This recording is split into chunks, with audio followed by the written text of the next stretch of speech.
Hey everyone, it's Raj from 3CB Performance. Manchester City defender Aymeric Laporte, billed as the best left-sided center back in the world by coach Pep Guardiola, went down with a quote lateral meniscus tear of the right knee on August 31st versus Brighton that required surgery. In this video, I'll delve into the injury specifics, the surgery, and Laporte's return timeline, including why he very likely dodged a potentially career-ruining bullet.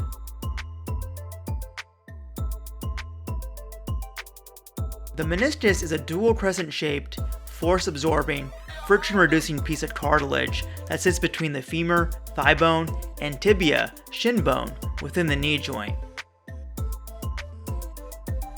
One half sits on the inner, medial aspect of the knee, and the other sits on the outer, lateral aspect of the knee. Lateral meniscus tears are much rarer than medial meniscal tears, and, as in Laporte's case, tend to happen from a direct trauma to the knee. Although many meniscus tears don't require surgery, Man City's medical staff decided surgery was the best option moving forward. There are two surgical options for meniscal tears: removing the damaged cartilage, known as a meniscectomy,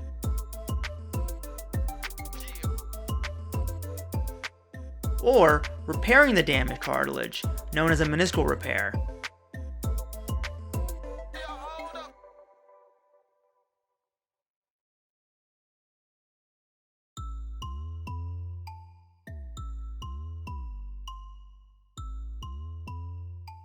The latter is only an option when the tear occurs in a part of the meniscus that is vascularized, meaning it has blood supply. Repaired tissue cannot heal without blood flow. As you move from the outer, peripheral part of the meniscus to the inner, central part of the meniscus, there's less and less blood supply, schematically represented as red, pink, and white zones. To that point, meniscus injuries are like real estate. It's all about location, location, location. A large bucket-handled tear on the periphery of the meniscus would be more amenable to repair than a smaller tear that sits centrally.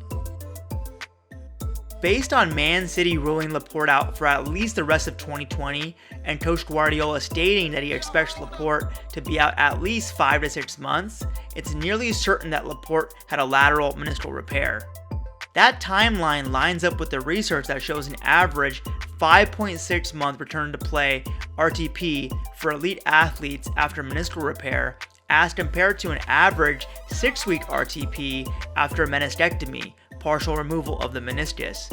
The difference in timeline is attributed to the considerable extra time needed for the tissue to heal after being repaired. Assuming Laporte's RTP aligns with the average, he'll be back in mid-February.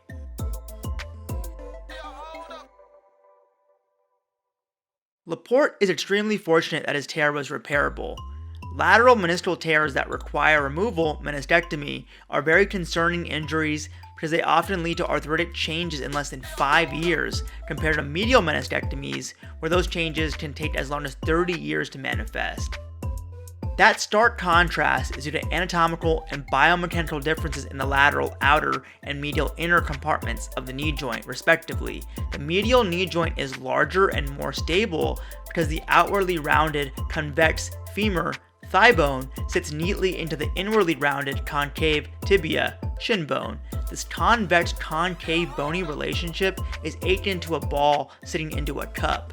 On the other hand, the lateral side of the knee joint is smaller and less stable because both the femur and tibia are convex, outwardly rounded, like a ball sitting on another ball, with increased translation, movement, and higher shear forces along that side of the joint.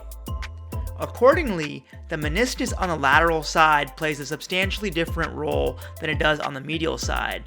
On the smaller, less stable, higher shear force lateral side, the meniscus serves to help mitigate each of these aspects, providing stability while increasing joint surface area to help distribute and absorb the higher stress of the shear forces.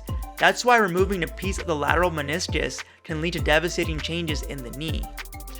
On the other hand, the research on meniscal repairs, although relatively new, shows that repairs, regardless of lateral or medial, result in very good outcomes, with athletes typically returning to high-level function without any significant long-term changes at the knee.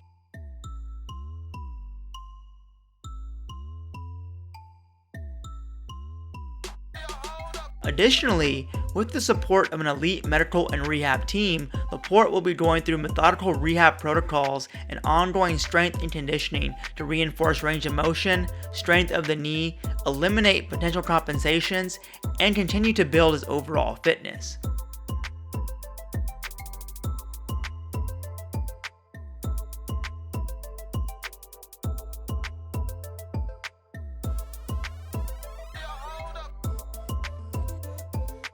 In the meantime, look for Pep to continue to try and find a reliable center back pairing, and based on Laporte's ongoing recovery and how the team is shaping up defensively, potentially trying to find a center back in the January window who can fill in and provide depth at a position which has thinned out considerably for Man City over the past couple seasons.